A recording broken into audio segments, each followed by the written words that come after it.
What emotion do you guys have? It's so exciting. It's hard to really explain and put into words.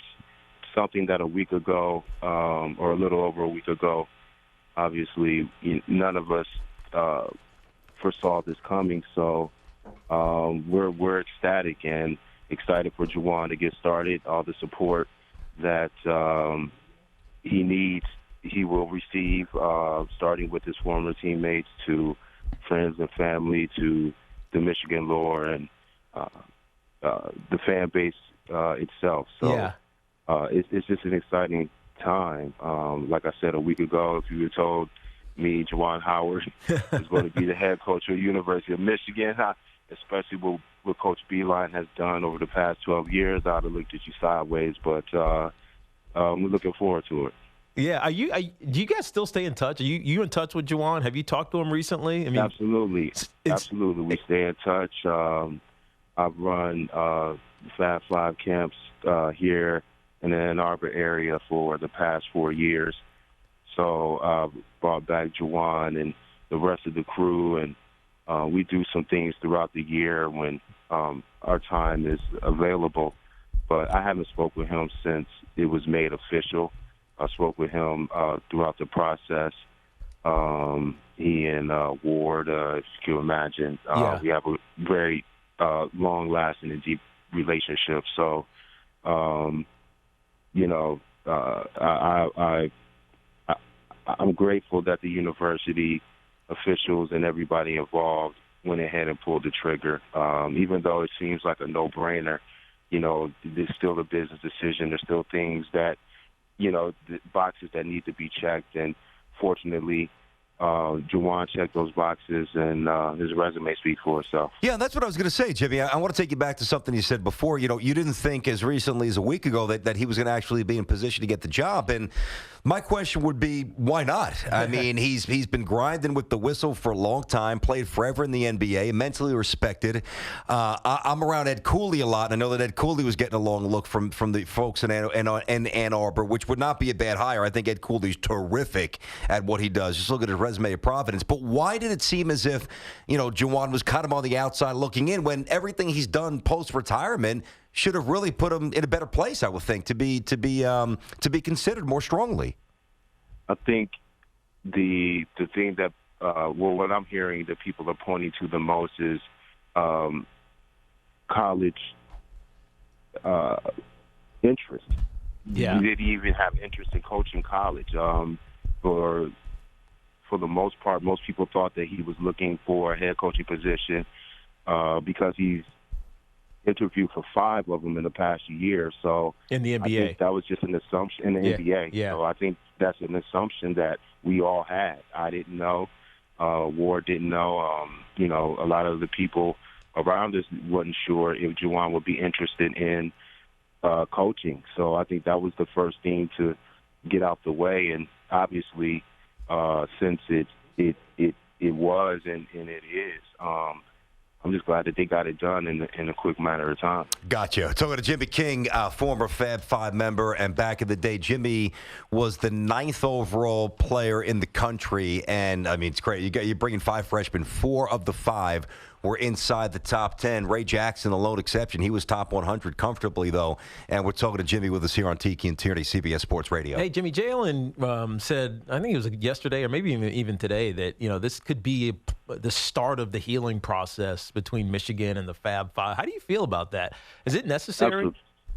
Absolutely. I believe that how nice of it to be a fallout from the hiring of Juwan Howard. How nice of the mending of the relationship with the University of Michigan and the Fab Five to come about through the hiring of a former Fab Five member. How ironic is that? Yeah. How bad was it? Bad? Well, just with C. Webb, I think it was bad, not the other guys. I'll put it to you like this. The public perception is that overall, I believe that most people thought that it was bad. But from my relationship and the conversations that I've had over the years, I know that the relationship has grown and it's been healed. And it just wasn't known publicly. And this is a big shocker for everyone because it seems like, all of a sudden, Beilein is out, Juwan is in, what a coincidence. But really, the relationship with the Fab Five and University of Michigan has been mending for the past 6-7 years. Yeah.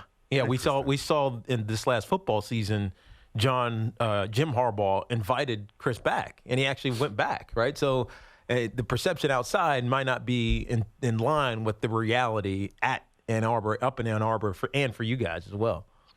Correct. Absolutely. And, I'm sorry. Go ahead, and that's what I wanted to reiterate, publicly is that, it's not a tough. For instance, I think on Get Up the other day, Greeny mentioned that the university tolerates the Fab Five, and I mentioned to Jalen, after the show, because I was like, yeah, I get that I understand that. However, I think, that's just the public perception, and there is some truth in that. But privately, with me as a, basically a liaison, I could tell you that, that's not the case, and it's all good. And that's why when the whispers started immediately about Juwan, I felt that if his interest was to coach college, then he would definitely take the position. Jimmy, do us a favor, for those fans who were, and everybody saw the 30 for 30, Tiki and I lived through it. We're just about the same age. I graduated college in the mid-'90s. You left a couple of years before that, but we're all in the same vicinity. But there's a lot of people who didn't see you guys play. And, I'm curious, too, was it organic how all of you guys came together, or because if I recall, I might have it wrong, but if I recall, you guys were kind of setting it in motion. Hey, I'm coming. Like you knew that you were joining forces, or do I have that wrong? Well, what happened was it happened organically. It happened where Juwan, all the recruits pay attention to where guys are going, obviously, to see if you're going to be over-recruited or, under-recruited or whatever, to see where it shakes out. So, obviously, with four of us being in the top 10, we were, looking to see where each other was going, not necessarily to play with each other, but to see who our real interests were. And with Juwan being one of the top 3 players, because it kind of shuffled between Chris, Juwan, and Big Dog Glenn Robinson. Big Dog, yeah. And so Juwan being one of the top big guys in the league or in the country out of high school, and myself being top 2 guard in the country, we wanted to link and team up that way because we figured, we have a good inside-outside balance. And then with Chris and Jalen being from Detroit, and the staff, Michigan staff, having the luxury to really go after those guys after having Juwan and I already in the fold, then it just kind of happened that way, where, it wasn't like we called each other. Well, Juwan is the one who really is the recruiter. When he signed first, he was like, okay, I'm the catalyst. Now I turn recruiter. I'm going to call you guys every day. So Juwan, when it comes to the vision, actually, it was Juwan. Juwan is the one that when I came home from practice, and you guys know in high school, you get home and it's 5 or 7 o'clock at night, and you're tired. You don't really want to talk to anyone. And back then, you had that one phone on the kitchen wall, with the long cord that stretched through the whole house. And you try to avoid it. And Juwan was beating me home, calling me before dinner, and I was just amazed at how the passion that this guy had as 17-year-old guy, 18-year-old young man, to call me to make sure that, basically just making sure that I still had interest in Michigan. And he did that for me, Chris, Jalen, and everyone else, and Ray. So, Jimmy, it sounds like he was born to be a coach. Yeah, you're right. Exactly, and that's what I'm saying. So 30 years removed from that, the experience that this guy has now, in order for him to have the resume of putting the Fab Five together, literally, I think he could do it again with the experience that he has now. Really enjoying this. We have to go, but I want to run one real quick thing by you. Do you think it's important for you and C-Web and Jalen and Ray as well to be at the introductory press conference or to not be there? So how do you handle that? Because I could see it both ways almost. I don't think the press conference isn't necessary. The press conference is about Juwan and his family and the integration of the University of Michigan. That's what that's about. It's not about, the Fab Five. And, although obviously I'll be there, I don't know all of us will be there just because I'm pretty sure, the scheduling may not work. Yeah. However, I'm very confident in saying this.